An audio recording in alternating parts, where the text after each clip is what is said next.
Hello there, I'm Nadia Azmi and this is Nightline. Here are the top stories. Madani government sets aside 393.8 billion ringgit for 2024 budget. And Merdeka tournament, Harimau Malaya through to the finals.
Good morning. Malaysia aims to achieve higher national revenue and improve the quality of life for its people, which will be accomplished through economic and fiscal restructuring, along with the implementation of tax reforms and targeted subsidies. To ensure this objective is attainable, the federal government is setting aside 393.8 billion ringgit for the 2024 budget, the highest in the country's history. During the tabling of the second Madani budget in Dewan Rakyat on Friday, Prime Minister Datuk Seri Anwar Ibrahim said the record-high national budget contained three areas of focus, namely best governance for service agility, economic restructuring to accelerate growth, and improving the people's standard of living. He also said 303.8 billion ringgit and 90 billion ringgit are for operating and development expenditures respectively. He added that another 2 billion ringgit would be set aside for contingency spending. Kutipan hasil kerajaan 2024 dijangka menyaksikan peningkatan daripada 303.2 bilion ringgit tahun ini kepada 307.6 bilion ringgit. Defisit fiskal 2024 diunjur berkurang kepada 4.3% ketimbang sasaran 5% tahun ini dan 5.6% 2022. Kita akan mencapai defisit fiskal 3% atau lebih rendah kepada KDNK sebagaimana penanda aras yang ditetapkan dalam kerangka ekonomi madani. Anwar also revealed that the Finance, Education and Health Ministries received the lion's share of the 2024 budget, involving 42.3% of the total allocation. The Health Ministry also received the highest increase of allocation, with 41.2 billion ringgit, up from 36.3 billion in 2023. Anwar, who's also Finance Minister, added that a total of 58.1 billion ringgit had been allocated next year for providing various forms of assistance comprising subsidies, incentives and aid. This include raising the allocation for the Rahmah Cash Aid initiative from 8 billion ringgit to 10 billion ringgit to benefit 9 million recipients. The Prime Minister also announced that civil servants in grades 56 and below, including contract staff, will receive a 2,000 ringgit incentive to be paid at the end of February 2024. Deputy Prime Minister Datuk Seri Ahmad Zahid Hamidi described the budget as comprehensive, in which no group was left behind. He said the 2024 budget was one step closer to ending absolute poverty in the country.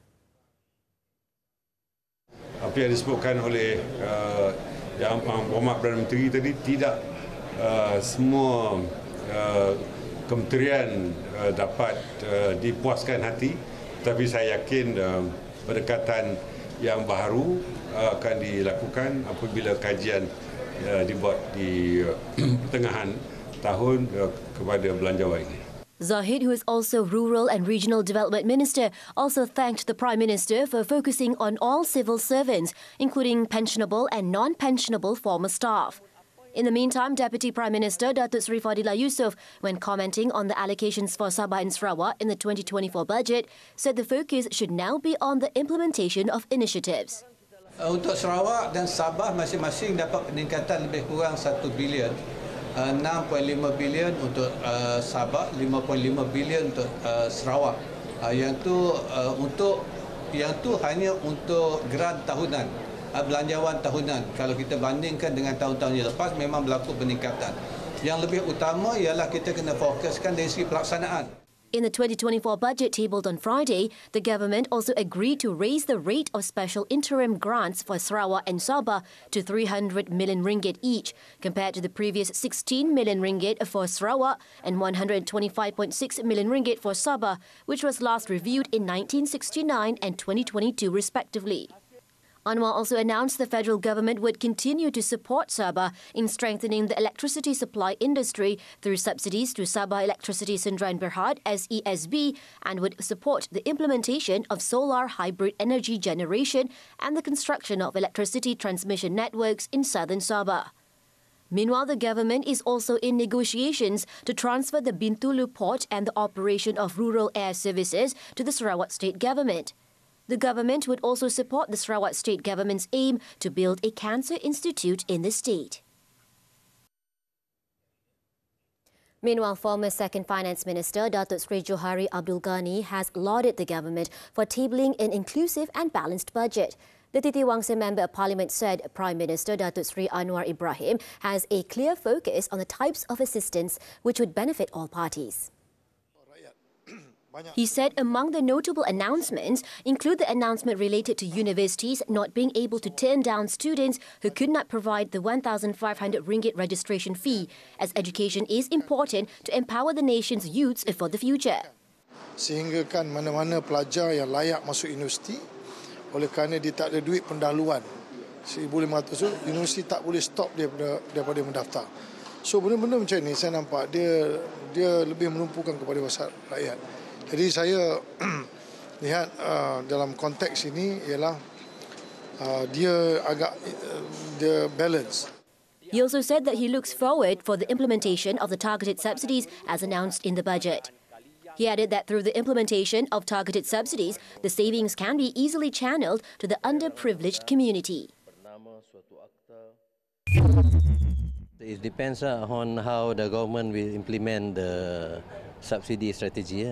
If let's say they implement it based on barang kawalan, for example, for sugar and also rice, then it will be good for the M40 and also B40 lah. It's not a good decision when you allow the EPF can withdraw at any time.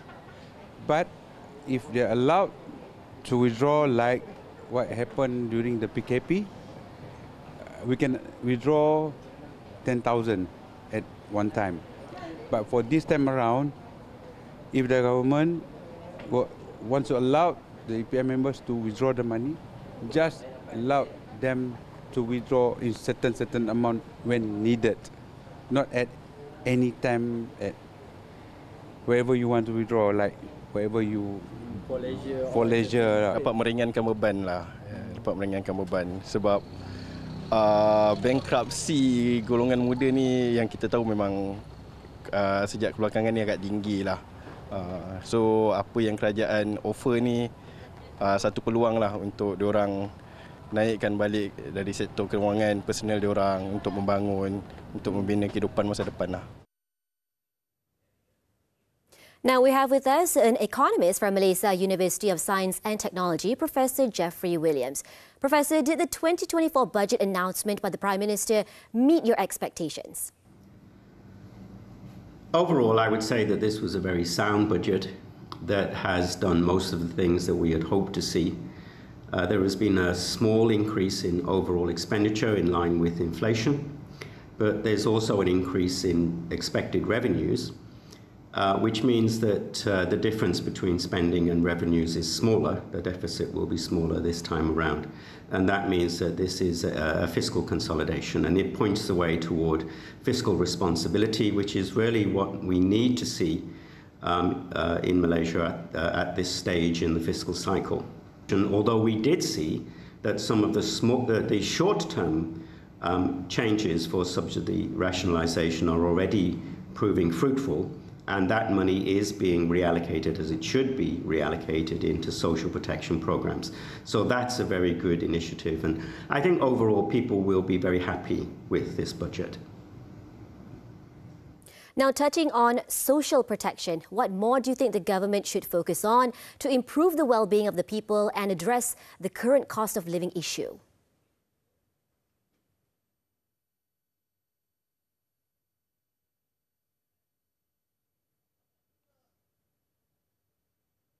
So when it comes to social protection, there has been an increase in the total budget for the Bantuan schemes, as they used to be called, the Rahmah schemes as they're called now, the cash transfer schemes.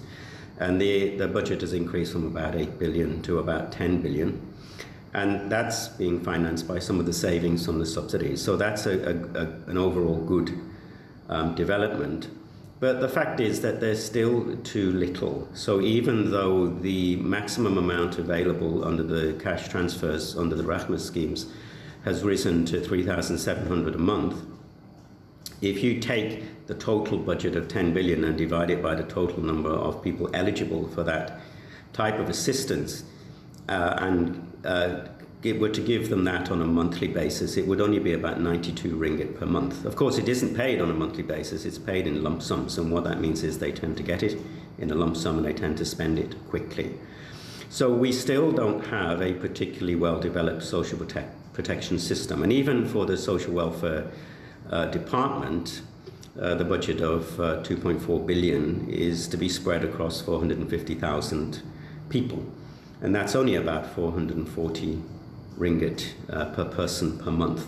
And again, that's not anywhere close to what people need when they are in the very poor income category and they're the most vulnerable people in society. Now, we hope that when we see some developments in the PADU scheme, we might be able to see a better, more targeted approach to social protection and social welfare. And that wasn't particularly announced in the current budget, but we have seen that from the Economy Ministry. So we hope to see that perhaps in the second quarter of next year. And Prof, the issue of food security has gained a lot of attention lately. Do you think that the federal government has given adequate focus on this matter in the 2024 budget?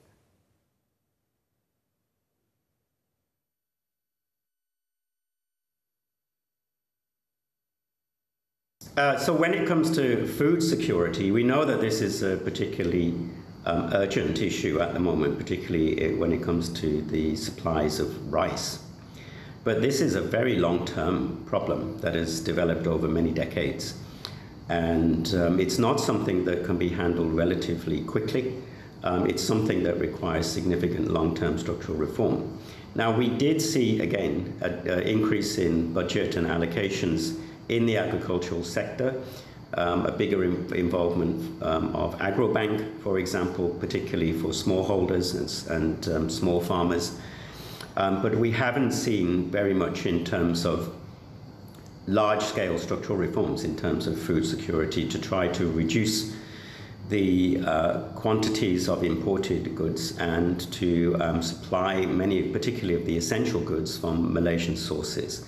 So actually that's something that I don't think you can achieve in a single budget. I think that that's something that you need to look at, not just in terms of the amount of money that the government is spending, but also in terms of the structure of that spending, the structure of the subsidies, and also the structure of the industry overall. And you have to balance, actually, the need for importing various types of food rather than trying to produce it yourself, because sometimes it's not economical to produce it locally. It's much cheaper, actually, in some instances, to import food. So it doesn't always make sense to try to improve local farmers producing products that can be bought more cheaply from overseas. All right, thank you, Professor Jeffrey Williams, for being with us. SME Association of Malaysia, in the meantime, welcomed the government's announcement under the 2024 budget to assist small and medium enterprises, SMEs, by providing 8 billion ringgit in loans to support their businesses, including 600 million ringgit to help micro-enterprises, low-income entrepreneurs, small contractors and food security sectors. definitely there are some seemingly good incentive for the SME, but nothing particular, nothing that I believe can really help the SME community. Again, I try to stress that we as a SME community are a little bit disappointed, but maybe the government have their own so-called reason for that. But we do hope, beside this, they could revive. The government could revive and re-implement some of the policy, like lowering down the loan interest rate, so that they can really directly benefit the SME community, who most of them are having now financial stress and also cash flow issue. Thank you. More in-depth discussion on the 2024 budget right after this breather. Stay with us.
Welcome back.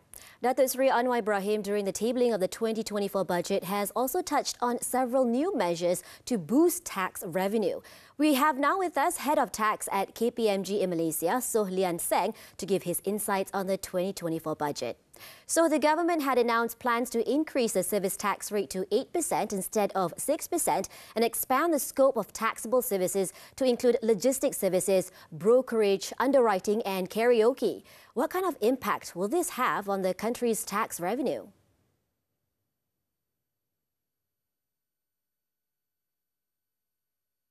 Based on the fiscal outlook and federal government revenue estimates 2024, the estimated service tax revenue for 2023 is 16.6 billion ringgit.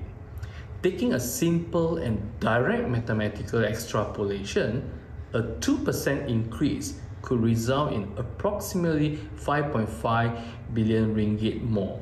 However, this 2% increase does not cover all taxable services. Food and beverage and telecommunication will still be subject to service tax at 6%. It should be noted that the F&B and telecommunication sectors are significant contributors to the service tax collection.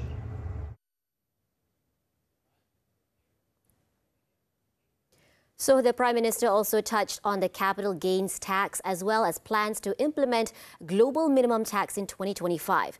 What can be expected from these measures?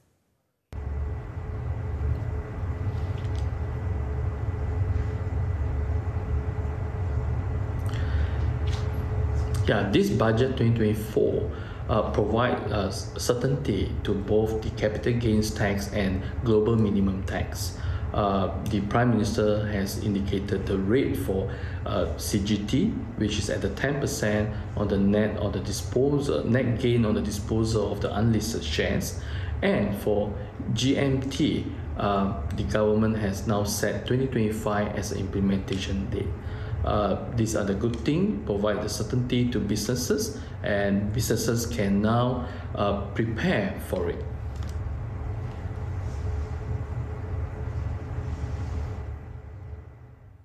And that's Soh Lian Seng of KPMG Malaysia. We're taking a short break now. When we come back, what an analyst has to say on the EPF flexible account.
Welcome back. The Prime Minister has announced the introduction of Flexible Employees Provident Fund EPF accounts, where contributors can access it at any time in the 2024 budget. And we have with us the Centre for Research Advisory and Technology, or CREATE CEO, Ng Yin Sin. Do you think the flexible account is what the people want and need?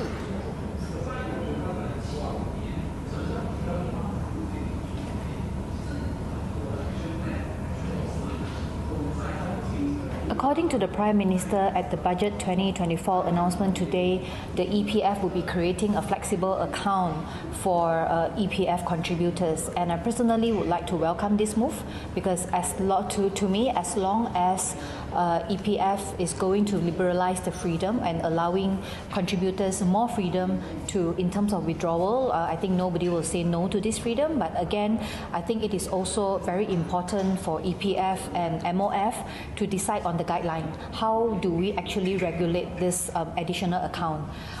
Details have not been given today, but I would assume and I anticipate the flexible account will act more or less like another bank account, whereby you put in your savings. Of course, we do not know whether EPF will also accord the same interest rates as account 1 and account 2, but I mean details to be seen over the next few weeks or next few months. However, I think as long as the government and KWSP provide the avenue and ecosystem for people to save more while they earn, that is definitely a welcoming move. Anwar also vowed to restructure the contributors' EPF accounts to empowering the savings of retirees. So what changes can we expect and how can they help the retirees? For retirees, the announcement today also mentioned that there will be more flexibility and freedom for retirees and make it easier for them to withdraw their lifetime savings, and I think it's to normalize the retirement age and the age of withdrawal. I think this is definitely a good move because many times we see gaps between retirement age and the age of withdrawal, and there will be a few years when the retirees will be left with, to some people, when they don't have enough savings on their own, those few years, the gap year we call it, can be quite difficult financially, and then life can be quite a challenge to them, especially when people are at a more elderly age. There may be healthcare costs that they need to take care of, and of course we also cannot expect that there will be no other maintenance costs in their life that they may have to fork out during those years. So definitely this is, I think this budget or the strategy with EPF which was being announced in this budget is definitely a very humane policy, or a very humane direction that we are very happy to see. All right, thank you to Ng Yin Sin. We're taking a breather now. After this short break, Goldman Sachs arbitration move may backfire on one former PM. Don't go away.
Nightline continues.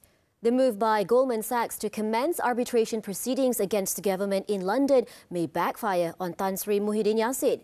According to a report by CNA, the legal move may reopen potentially embarrassing dealings by the bank in the affair, including how it reached the settlement deal with Muhyiddin's administration. On Wednesday, Bloomberg reported that the New York-based investment bank was suing the Malaysian government in a UK arbitration court following a festering disagreement over a settlement entered when the former Prime Minister was in power to resolve 1MDB's $6.5 billion bond saga. The CNA report claimed that the suit may trigger the current government, led by Prime Minister Datuk Sri Anwar Ibrahim, to declassify the agreement presently categorised an official secret, following a growing sentiment within Anwar's administration that its terms were unfavourable to the country. The report said the government has been encouraged by several breakthroughs made surrounding the 1MDB fiasco, which may have a favourable impact on its position in relation to the dispute with Goldman Sachs. It said former Goldman Sachs banker Roger Ng, who returned to Malaysia on Sunday following a deal struck with the US authorities, has pledged to provide the government with previously undisclosed information relating to 1MDB. In March, Ng was sentenced by a New York court to 10 years in prison following a conviction for his role in the scandal.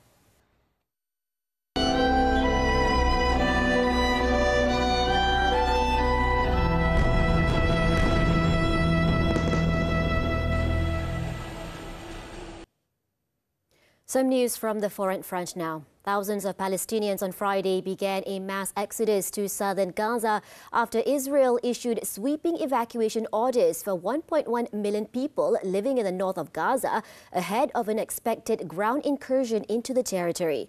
Hamas, however, called on Palestinians to stay put, asking the residents of the north of the territory to remain steadfast in their homes and to stand firm in the face of the psychological war waged by the occupation. The United Nations, in the meantime, called on the Zionist military to take back the mass relocation order for Gazans, saying it is impossible for such a movement to take place within 24 hours without devastating humanitarian consequences. The exodus came as Israel's fighter jets struck 50 areas in the territory, including Al-Shati refugee camp and Gaza City, primarily targeting residential buildings. The Zionist regime's strikes on the coastal enclave have claimed more than 1,799 lives, 583 of them children, and injured 7,388 others since Saturday.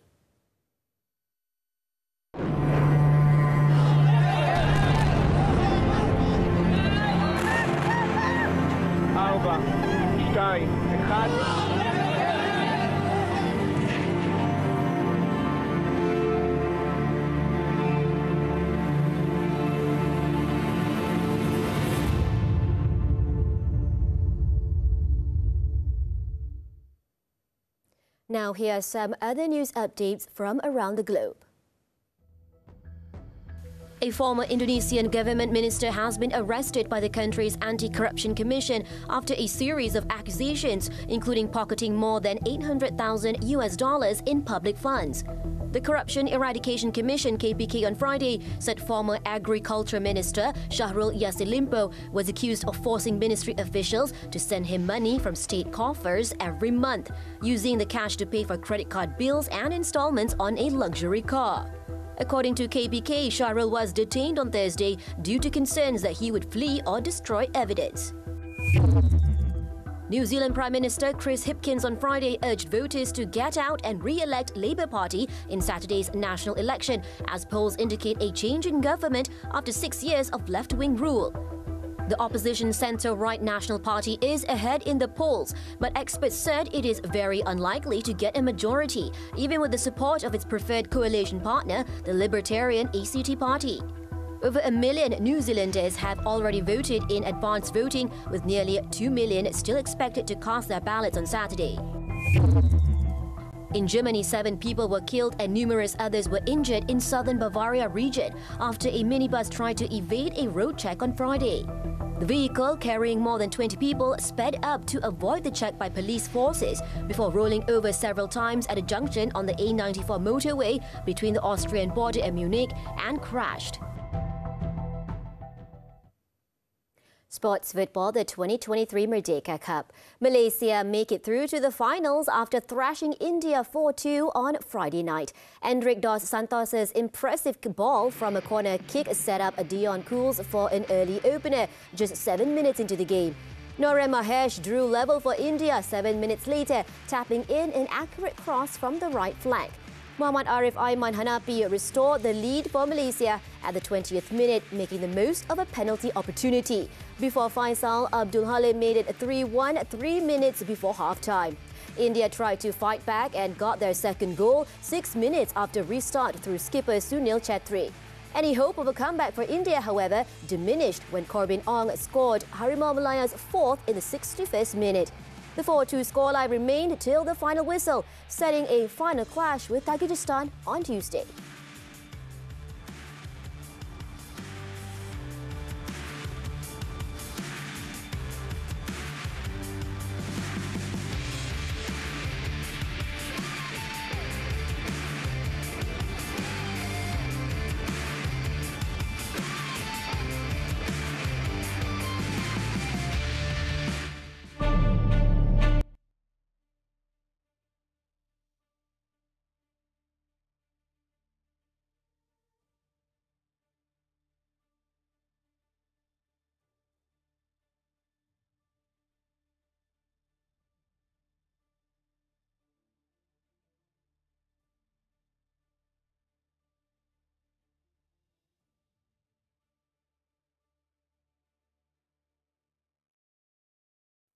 As we wrap up Nightline this time around, let's take a look as comic book fans descend to New York for the annual Comic-Con event. The 4-day event features celebrity guests, movie panels, the famed artist Ali, and countless cosplayers who spend thousands dressing up as their favorite characters. With that, I'm Nadia Azmi. Thank you for watching and stay safe.